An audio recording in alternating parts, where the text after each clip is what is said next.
कि अयोध्या की जब हम बात करते हैं तो अयोध्या में शिलान्यास प्रधानमंत्री नरेंद्र मोदी कर चुके हैं, लेकिन अयोध्या में मंदिर निर्माण से पहले पाकिस्तान को जरा दर्द हो गया है।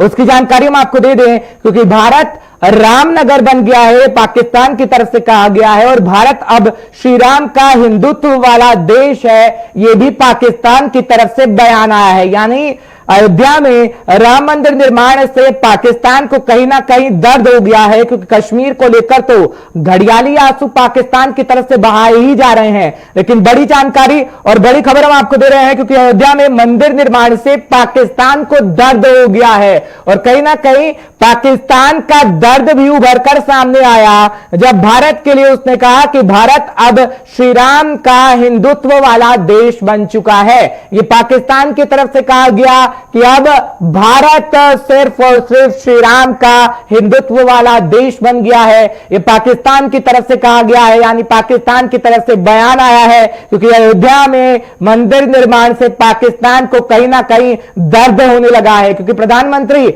नरेंद्र मोदी ने कुछ देर पहले ही अयोध्या में शिलान्यास किया है राम मंदिर निर्माण का, लेकिन पाकिस्तान को वहां पर दर्द उठ चला है और कह रहा है कि भारत पूरी तरीके से रामनगर बन चुका है और भारत अब श्री राम का हिंदुत्व वाला देश पूरी तरीके से बन गया। ये पाकिस्तान की तरफ से कहा गया है, क्योंकि आज 5 तारीख है, 5 अगस्त है, और 5 अगस्त अपने आप में ऐतिहासिक दिन है, क्योंकि 5 अगस्त को ही जम्मू कश्मीर से 370 को हटाया गया था जब पाकिस्तान बौखलाया था। लेकिन अब 5 अगस्त को ही जब राम मंदिर निर्माण के लिए शिलान्यास प्रधानमंत्री नरेंद्र मोदी ने किया, तो पाकिस्तान को एक बार फिर दर्द हुआ है, और तमाम अपडेट हम आपको दे रहे हैं। निशांत राय इस वक्त हमारे साथ जुड़ गए हैं तमाम अपडेट के साथ। निशांत, जानकारी दीजिएगा, क्योंकि 5 अगस्त की तारीख ही थी जब जम्मू कश्मीर से 370 को हटाया गया था, जब पाकिस्तान को एक दर्द उठा था और दुनिया भर में कश्मीर राग अलाप रहा था। लेकिन एक बार फिर 5 तारीख आई और राम मंदिर निर्माण के लिए शिलान्यास प्रधानमंत्री नरेंद्र मोदी की तरफ से कर दिया गया, और पाकिस्तान को एक बार फिर दर्द उठा है। निशांत, देखिए, पाकिस्तान को अपने आंतरिक मामलों को छोड़कर दुनिया भर में क्या हो रहा है इसकी ज्यादा चिंता है। सबसे ज्यादा चिंता है भारत में क्या हो रहा है, और में जो भी होता है वो लोकतांत्रिक ढंग से होता है। कोई भी धर्म, कोई भी किसी भी काम पर हावी नहीं होता है। ये हमारे लोकतांत्रिक मूल्यों की जो कटौती है उसका ये नतीजा है कि हमारे यहाँ राम मंदिर भी बनने में 500 साल लग गए, और सुप्रीम कोर्ट ने जब फैसला सुनाया आज मंदिर निर्माण के लिए शिलान्यास का जो कार्यक्रम है वो प्रधानमंत्री नरेंद्र मोदी के कर कमलों के द्वारा किया गया। इससे पहले भी आर्टिकल 370 को अगर उसके प्रमुख धाराओं के हटाने की बात की जाए, भारत संसद में इसको पेश किया जाता है। बिल्कुल, राज्यसभा, लोकसभा और राष्ट्रपति के हस्ताक्षर के बाद वो कानून के रूप में आता है और उसको लागू किया जाता है। लेकिन पाकिस्तान के साथ शांति है कि पाकिस्तान में दुनिया जानती है कि वहां पर सैन्य शासन है, लोकतंत्र केवल नाम का है, लेकिन उसके बावजूद भी पाकिस्तान अपनी दूसरी बातें करने से बात नहीं आता है, और उसने एक बार फिर भारत पर उंगली उठाई है। चाहे भारत को रामनगर बनाने की बात की हो, चाहे कश्मीरियों के मुद्दे को। लेकिन निशांत, पाकिस्तान सिर्फ यहीं तक सीमित नहीं रहा। पाकिस्तान ने कहा कि हिंदुस्तान में मुसलमानों पर इस वक्त जुल्म हो रहा है, ये पाकिस्तान की तरफ से कहा गया है, और पाकिस्तान ने कई तमाम ऐसी बातें कही है, और ये भी कहते हुए नजर आ रहा है कश्मीर को लेकर तो खैर घड़ियाली आंसू वो बहा रहा है, लेकिन अब हिंदुस्तान को लेकर वो लगातार ये कह रहा है कि हिंदुस्तान में मुसलमानों पर जुल्म हो रहा है। निशांत, देखिए, चाहे अयोध्या में शिलान्यास के कार्यक्रम के दौरान बिल्कुल इसमें कई सारे मुस्लिम लोग शामिल हुए हैं। आरिफ चचा के नाम से जो अयोध्या में फेमस है, एक मुस्लिम जो जिन्हें अभी पिछले साल ही पद्मश्री पुरस्कार दिया गया था, क्योंकि उन्होंने कई सारी लावारिस लाशों को जो बिल्कुल आए थे और या दफनाने का काम करते आए थे। इसके अलावा भी अयोध्या के मंदिर के सारे मुस्लिमों की तरफ से ईंटें देने की बात की, चांदी की भेंट की, सोने की भेंट की, यानी कि भारत में जो मंदिर बन रहा है ये एक तरीके से भगवान राम का प्रतीक है, और भगवान राम का जो शासन था वो सबके लिए सबके शासन था, और वहाँ पर कोई धर्म, जाति, क्षेत्र का भेदभाव नहीं था, और भारत अभी भी भगवान राम के ही चिन्हों पे चल रहा है। ऐसे में पाकिस्तान में किस तरीके के से अल्पसंख्यकों पर अत्याचार होते हैं ये पूरी दुनिया जानती है। लगातार वीडियो सामने आते हैं, और वहाँ दिखता है कि अल्पसंख्यकों के साथ पाकिस्तान की बहुसंख्यक आबादी क्या कर रही है।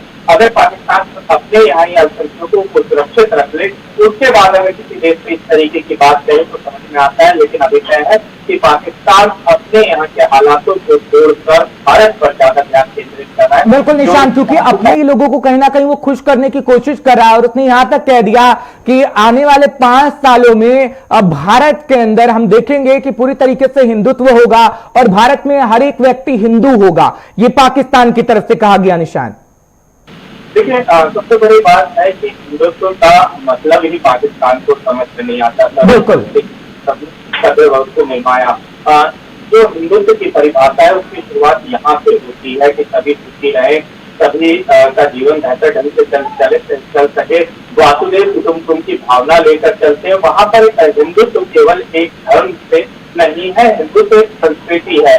और अभी मुझे लगता है कि पाकिस्तान में चाहे इमरान हो या पाकिस्तान के बाकी लोग हैं, उनको पहले हिंदुत्व की डेफिनेशन समझानी होगी। बिल्कुल सही।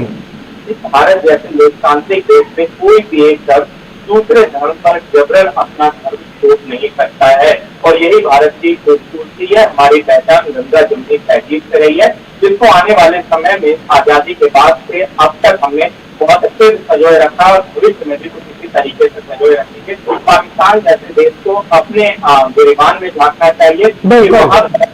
आबादी किस तेजी से घटी है उसकी बिल्कुल निशांत, आपने सही कहा कि पाकिस्तान को अपने गिरेबान में झांक कर देखना चाहिए। बहुत बहुत शुक्रिया निशांत तमाम जानकारी के लिए। अब जिस तरीके से दर्द हुआ है पाकिस्तान को, अब जरा हम भारत की बात करेंगे, क्योंकि जिसको लेकर दर्द हुआ है उसकी तस्वीर हम आपको दिखा दें। क्योंकि आज अयोध्या में राम जन्मभूमि निर्माण के लिए शिलान्यास प्रधानमंत्री नरेंद्र मोदी कर चुके हैं। और बड़ी अपडेट हम आपको दे दें, क्योंकि अयोध्या में राम मंदिर का भूमि पूजन हो चुका है। प्रधानमंत्री नरेंद्र मोदी ने भूमि पूजन किया है। राम मंदिर आधुनिकता का प्रतीक बनेगा, ये प्रधानमंत्री नरेंद्र मोदी कह चुके हैं। राष्ट्रीय भावना का प्रतीक बनेगा राम मंदिर, ये भी प्रधानमंत्री नरेंद्र मोदी ने कहा है। तस्वीरें भी हम आपको दिखाएंगे, साथ ही साथ अपने संवाददाता से जुड़ने की कोशिश करेंगे और तमाम अपडेट हम आप तक पहुंचाएंगे, क्योंकि अनूप लगातार अयोध्या से लाइव इस वक्त हमारे साथ जुड़े हैं। अनूप, जरा जानकारी दीजिएगा, क्योंकि प्रधानमंत्री नरेंद्र मोदी पहुंचे और अयोध्या का भव्य नजारा आप लगातार पिछले दिनों से हमको दिखा रहे हैं कि किस तरीके से अयोध्या नगरी सज चुकी है और अब वो सपना साकार हो गया जो पिछले कई सालों से साधु संतों तमाम दिग्गजों ने देखा था। बिल्कुल हर्ष, देखिए जो ऐतिहासिक एक मौका था वो आज आ गया और भूमि पूजन प्रधानमंत्री नरेंद्र मोदी ने भूमि पूजन किया। अयोध्या पहुंचकर जन्मभूमि स्थल पर मंदिर निर्माण की जो नींव है वो रख दी और शुभारंभ आज से ही आधिकारिक तौर पर शुभारंभ भी हो गया मंदिर निर्माण का। हर्ष, तमाम बड़ी चीजें हैं, हम लोगों ने अपडेट्स दिखाई हैं, खबरें दिखाई, लेकिन कुछ अपडेट्स मैं देना चाहूंगा।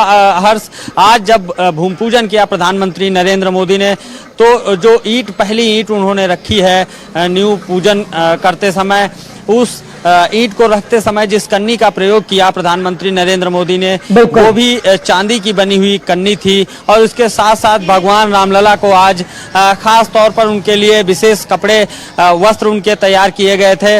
वो मखमल के वस्त्र बने हुए थे और नौ रत्नों से जड़ित वो वस्त्र थे जो भगवान रामलला को आज पहनाए गए।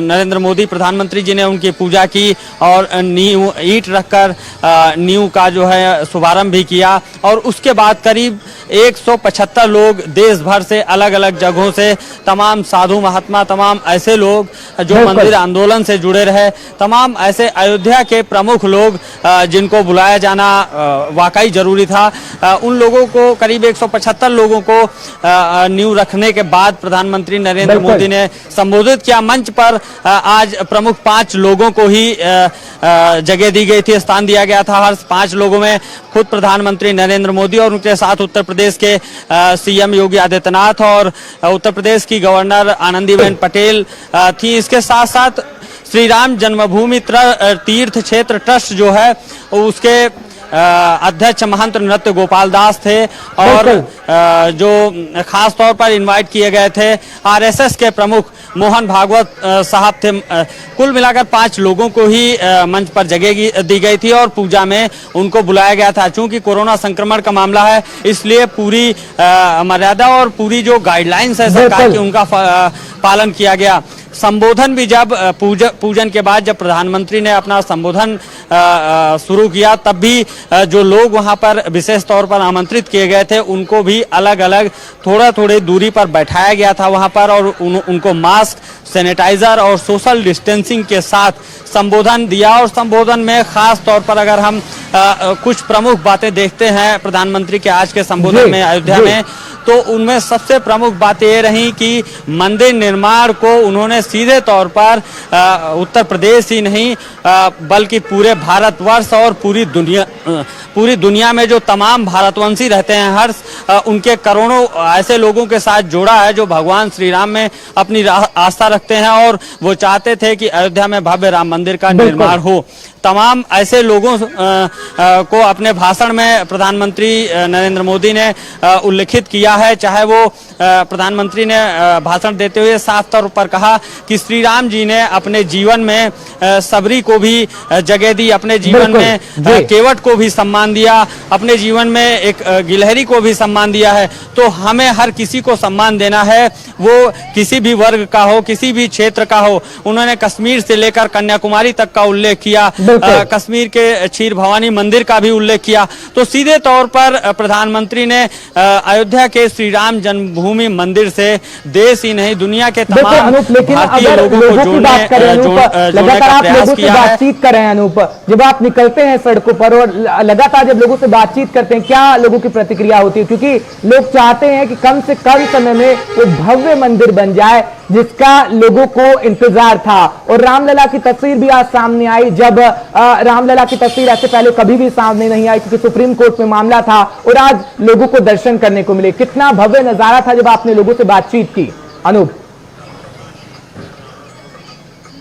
देखिए बेहद खूबसूरत मौका आज का रहा है हर्ष, और अभी शाम को भी यहाँ पर तमाम तरह के आयोजन किए जा रहे हैं। सरयू नदी के तट पर जो घाट है और वहाँ पर भगवान श्री राम की पैड़ी है, वहाँ पर दीपोत्सव, आज दीपोत्सव का आयोजन किया जाएगा। एक तरह से देव दीपावली मनाई जाएगी। आज का दिन बहुत खास है अयोध्या वासियों के लिए और श्री राम के भक्तों के लिए। जहाँ तक हम बात करते हैं आज के पूजन की के बाद अयोध्या वासियों की प्रतिक्रिया की, जैसा कि आपने पूछा है, तो अयोध्या में हमने तमाम लोगों से कुछ देर पहले बात की है।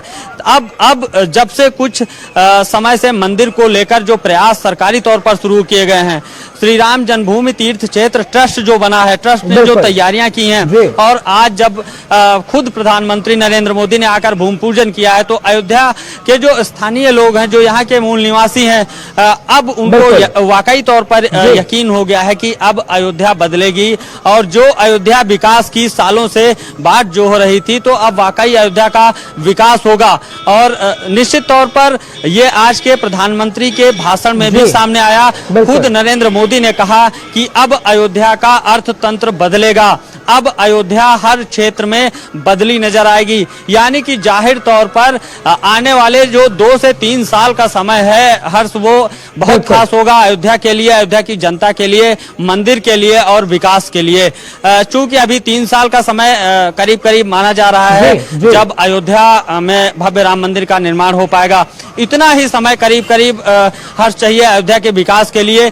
उत्तर प्रदेश सरकार ने 3 लेयर में अयोध्या के विकास का खाका तैयार किया है। पहले चरण में अयोध्या की जो मूलभूत जरूरतें हैं, सड़क, बिजली, पानी जैसी इन सुविधाओं का विकास किया जाएगा और दूसरे चरण में स्कूल, कॉलेज, शिक्षण संस्थान, अस्पताल जो हैं उनको और ज्यादा अपडेट किया जाएगा। इसके साथ ही तीसरे चरण में जो विकास के क्षेत्र में जो हम मानते हैं कि अयोध्या का बाहरी इलाका है, तमाम जो ऐसे तीर्थ स्थल हैं जो भगवान श्री राम के जीवन से जुड़े हुए हैं, उनका विकास होगा। और यहाँ पर तमाम ऐसे इन्वेस्टर्स हैं जो यहाँ पर इन्वेस्ट इन्वेस्ट करना चाहते हैं, यहाँ पर शॉपिंग मॉल्स बनाना चाहते हैं, यहाँ पर धर्मशाला बनाना चाहते हैं, यहाँ पर कुछ और मंदिरों का जीर्णोद्धार करना चाहते हैं। तो ये सारी चीजें करीब करीब 3 चरणों में हर्ष तैयार की गई है सरकार की तरफ से। पूरी तरीके से नजारा है अनुपम तक आप पहुंचा रहे हैं और आप अपनी नजर बनाए रखेगा, क्योंकि आज शाम का भी एक भव्य नजारा देखने को मिलेगा और हम अपने दर्शकों को जरूर दिखाएंगे। अनु, बहुत बहुत शुक्रिया तमाम जानकारी हम तक पहुंचाने के लिए। लेकिन इस वक्त की एक और बड़ी खबर से रूबरू करवाएंगे, लेकिन उससे पहले योगी आदित्यनाथ क्या कुछ कह रहे हैं वो भी। दिव्य मंदिर निर्माण कार्य की भूमि पूजन और कार्य शुभारंभ के लिए आदरणीय प्रधानमंत्री जी का आज अयोध्या में आगमन हुआ। उनका मार्गदर्शन और उनकी प्रेरणा सदैव हम सबका संबल रहा है और आज 500 वर्षों की इस बहुप्रतीक्षित तिथि में स्वयं उनकी उपस्थिति अयोध्या धाम में हुई। मैं इसके लिए प्रदेशवासियों की ओर से आदरणीय प्रधानमंत्री जी का हृदय से आभार व्यक्त करता हूं। अयोध्या के बारे में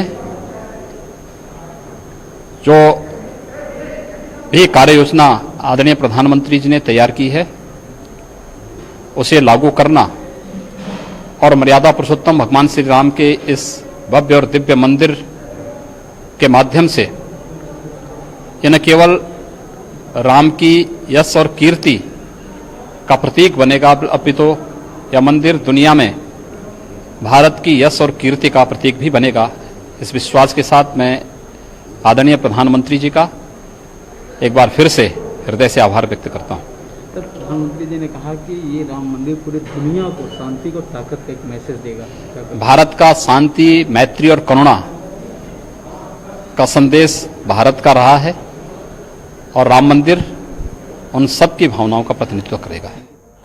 तो योगी आदित्यनाथ क्या कुछ कह रहे थे आप सुन रहे थे। लेकिन इस वक्त की एक और बड़ी खबर आपको बता दें सुशांत सिंह राजपूत मामले में, क्योंकि सीबीआई जांच की मांग जो प्रमुखता से उठ रही थी, अब सुशांत के सीबीआई को ट्रांसफर किया जा चुका है। बड़ी जानकारी, क्योंकि केंद्र ने मान ली है बिहार सरकार की सिफारिश और सीबीआई जांच की सिफारिश केंद्र को भेजी गई थी। ये भी जानकारी हम आपको लगातार दे रहे हैं, क्योंकि सुशांत केस की अब सीबीआई जांच होगी। बड़ी जानकारी और बड़ी अपडेट हम आप तक पहुंचा रहे हैं, क्योंकि सुशांत केस अब सीबीआई को ट्रांसफर कर दिया गया है और सीबीआई सुशांत केस की जांच करेगी। बड़ी जानकारी, बड़ी खबर इस वक्त की, क्योंकि केंद्र ने बिहार सरकार की सिफारिश मान ली है। क्योंकि नीतीश की जहां तक हम बात करते हैं बिहार सीएम की, तो नीतीश ने सिफारिश की थी जब सुशांत के पिता से उन्होंने बातचीत की, उसके बाद सिफारिश की गई थी। लेकिन सीबीआई को अब ट्रांसफर किया जा चुका है। लगातार बड़ी खबर से हम आपको रूबरू करवा रहे हैं। करिश्मा राय इस वक्त हमारे साथ लाइव जुड़ चुकी हैं तमाम अपडेट के साथ। करिश्मा, जानकारी दीजिएगा, क्योंकि सुशांत सिंह राजपूत मामले की जहां तक हम बात करते हैं, नीतीश कुमार ने इसकी सिफारिश की और केंद्र सरकार ने इसको माना है। अब सीबीआई जांच होगी जब कई कड़ियां खुल सकेंगी। करिश्मा, बिल्कुल साफ तौर पे हर्ष, क्योंकि हम देख रहे थे कि जब से ये केस सामने आया था तब से ही तमाम जो फैंस हैं वो भी लगातार मांग कर रहे थे कि इस केस में सीबीआई जांच होनी चाहिए, क्योंकि उनकी तरफ से साफ तौर यही कहा जा रहा था कि ये सुसाइड नहीं मर्डर है और ऐसे में सीबीआई जांच बहुत ज्यादा जरूरी है। और अब जाकर आपको बता दें कि आज सुशांत के केस पे सुप्रीम कोर्ट में कई याचिकाओं पर सुनवाई चल रही थी और इस दौरान जो केंद्र सरकार के वकील तुषार मेहता है, उन्होंने कहा कि बिहार सरकार की तरफ से मांग की गई थी सीबीआई जांच को लेकर और अब इसे केंद्र सरकार ने मान लिया है और इस केस की जांच सीबीआई को दी जाएगी। ऐसे में जो रिया चक्रवर्ती की तरफ से याचिका डाली गई थी सुप्रीम कोर्ट में कि बिहार में जो उनके खिलाफ एफआईआर दर्ज हुई है उस केस को मुंबई में ट्रांसफर किया जाए, अब उसको सुनवाई करने की जरूरत नहीं होगी। तो ये साफ तौर पे दलील रखी गई थी। इसके साथ ही आपको बता दें कि जो के सिंह के वकील है विकास, उनकी तरफ से कहा गया सीनियर एडवोकेट है कि जो मुंबई पुलिस है तमाम सबूतों के साथ और इस केस के साथ वहां पे छेड़छाड़ कर रही है और इससे लेकर उन्होंने साफ तौर पर मुंबई पुलिस पर आरोप भी लगाया। वहीं अगर कोर्ट की बात करें, सुप्रीम कोर्ट की तरफ से भी इस चीज को लेकर सवाल उठाया गया कि तमाम जो छानबीन की जा रही है इसमें आखिर जो बिहार से पुलिस गई थी उसे क्वारंटीन क्यों किया गया, ये सारी चीजें लगातार इन सब की बात की गई। और दूसरी तरफ आपको बता दें कि जो के सिंह है सुशांत के पिता, उनके वकील की तरफ से साफ तौर पे ये भी कहा गया कि जो अब मुंबई पुलिस है अभी तक सिर्फ बॉलीवुड सेलिब्रिटीज से पूछताछ कर रही है, जबकि पूछताछ का जो अहम समय होता है वो 24 घंटे होता है। लेकिन पुलिस अभी भी इसी चीज में लगी हुई है और इसे लेकर तक कोर्ट ने सवाल किया कि आखिर 24 घंटे का समय होता है तो केस कब दर्ज हुआ। तो ऐसे में सुशांत के वकील, उनके पिता के वकील का यही कहना था कि जब हम एक सदमे में थे और जिस तरीके से ये पूरा सामने निकल के आया, इसके बाद उनकी फैमिली सिचुएशन में नहीं थी कि वो जाके FIR कर सके या कुछ बोल सके। जब वो इस सदमे से थोड़े बाहर आए, जब थोड़ी उनकी कंडीशन बेहतर हुई, बिल्कुल करिश्मा, अब CBI जांच जब होगी तब तो खैर ये परतें अब खुलेंगी और कड़ियां कई सारी खुलेंगी। लेकिन जिस तरीके से हम देख रहे थे बिहार सरकार वर्सेस महाराष्ट्र सरकार हो गया, उसके बाद Bihar police versus Mumbai police हो गया और राजनीति भी की जाने लगी, क्योंकि आदित्य ठाकरे का भी इस पे बयान आया और आदित्य कह रहे थे कि सड़क छाप राजनीति हो रही है। और लगातार नीतीश कुमार ने नहीं बोला, लेकिन नीतीश कुमार ने कल ये कहा कि हम सिफारिश कर रहे हैं CBI की, यानी राजनीति भी चरम पर रही है इसमें। उद्धव ठाकरे भी सामने आए और नीतीश भी सामने आए। करिश्मा बिल्कुल, लेकिन हर्ष इसको देखा जाए अलग अलग एंगल में हर कोई अपने हिसाब से इसे दिखाई दे रहा है। चाहे अगर हम बात कंगना रनौत की करें, उनकी तरफ से लगातार कहा जा रहा है कि सिर्फ नेपोटिज्म का मामला है, मूवी माफिया है, ये सारी चीजें मूवी माफिया का जिक्र करती वो नजर आती है। दूसरी तरफ देखा जाए तो लगातार आदित्य ठाकरे पॉलिटिक्स को लेकर भी कहा जाता है। ऐसे में अब आदित्य ठाकरे का बयान निकल के आया जिसमें उन्होंने कहा कि कहीं ना कहीं राजनीति हो रही है। दूसरी तरफ नीतीश कुमार की तरफ से लगातार CBI जांच की मांग की जा रही थी। तो तमाम जो लोग हैं अभी अगर देखा जाए हर्ष, तो इसमें कुछ भी क्लियर नहीं हो पाया है और ऐसे में कुछ भी कॉमेंट करना सही नहीं होगा कि रियलिटी क्या है किसी को भी नहीं पता। बिल्कुल, और अब करिश्मा रियलिटी क्या है ये साफ शायद CBI की जब जांच होगी तो परतें खुलेंगी, सामने आ पाएगा। बहुत बहुत शुक्रिया करिश्मा तमाम जानकारी हम तक पहुंचाने के लिए, हमारे दर्शकों को अपडेट करने के लिए। लेकिन ना अब एक और बड़ी खबर से आपको रूबरू करवाएंगे, क्योंकि आज 5 तारीख है और जम्मू कश्मीर से 370 को आज ही के दिन हटाया गया था, लेकिन पाकिस्तान पूरी तरीके से प्रोपेगेंडा फैला रहा है और तमाम अपडेट आपको दे दें, क्योंकि पाकिस्तान ने जो कल नक्शा एक नया पास किया है जिसमें उसने कश्मीर, सियाचिन, लद्दाख और जूनागढ़ को अपना बताया, आज उसने वो लोगों को दिखाया है, टेलीविजन के माध्यम से भी उसने लोगों को दिखाया और भारत ने इस पर तीखी प्रतिक्रिया भी दी है और राजनीतिक मूर्खता करार दिया है। ये भारत की तरफ से बयान आया है और तीखी प्रतिक्रिया पाकिस्तान को दी गई है, क्योंकि 370 हटने के 1 साल बाद फिर से पाकिस्तान बौखलाया है। तमाम जानकारी और बड़ी अपडेट हम आपको दे रहे हैं, क्योंकि आज के दिन पाकिस्तान लगातार प्रोपेगेंडा फैलाने में लगा हुआ है और पाकिस्तान के लोगों को कहीं ना कहीं खुश करने की कोशिश पाकिस्तान की तरफ से की जा रही है, क्योंकि पाकिस्तान ने एक नया नक्शा बनाया, अपने कैबिनेट में पास किया और नए नक्शे में कश्मीर, सियाचिन, लद्दाख और जूनागढ़ को उसने अपना बताया है जो भारत का है। और पाकिस्तान लगातार प्रोपेगेंडा फैलाने में लगातार माहिर रहा है, जिसकी जानकारी हम आपको लगातार देते भी आए हैं। लेकिन भारत की अगर बात करें तो भारत की तीखी प्रक्रिया भी इस पर देखी गई है और राजनीतिक मूर्खता भी करार दिया गया है, साथ ही साथ सनकपना एक तरीके का भारत की तरफ से कहा गया है। और 370 हटने के ठीक 1 साल बाद, यानी आज 5 तारीख है और उसमें पाकिस्तान पूरी तरीके से बौखलाया हुआ है और बौखलाहट उसकी लगातार सामने आ रही है, क्योंकि पाकिस्तान सिर्फ और सिर्फ प्रोपेगेंडा इस वक्त फैला रहा है। और पाकिस्तान की जहां तक हम बात करते हैं तो पाकिस्तान ने एक नया नक्शा बनाया है, उस नक्शे में वो भारत का कश्मीर, जूनागढ़, सियाचिन, लद्दाख कहता है कि पाकिस्तान का है। यानी पाकिस्तान जो ख्वाब देखता है, पाकिस्तान की आदत है सिर्फ और सिर्फ ख्वाब देखने की, वो हकीकत में तो तब्दील होते नहीं। लेकिन खैर पाकिस्तान सिर्फ ख्वाब से ही अपना काम चलाता है और एक बार फिर पाकिस्तान के PM इमरान खान ने सिर्फ ख्वाब देखा और वो नक्शा पास करवा दिया गया, लेकिन इसकी सच्चाई हर कोई जानता है, पूरी दुनिया जानती है और भारत ने उस पर तीखी प्रतिक्रिया भी दी है और राजनीतिक मूर्खता भी बताया है। बड़ी जानकारी और बड़ी अपडेट हम आपको दे रहे हैं, क्योंकि 370 हटने के 1 साल बाद पाकिस्तान पूरी तरीके से बौखला गया है। बड़ी जानकारी, बड़ी अपडेट हम आपको दे रहे हैं इस वक्त की।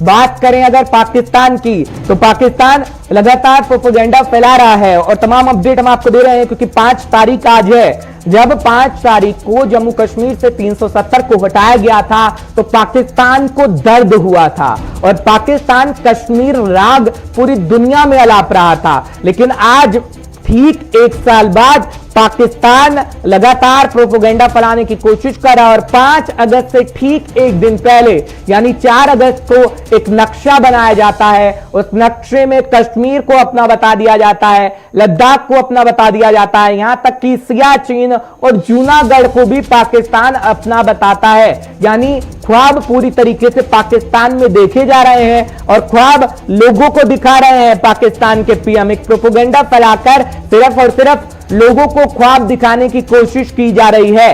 बड़ी जानकारी और बड़ी अपडेट।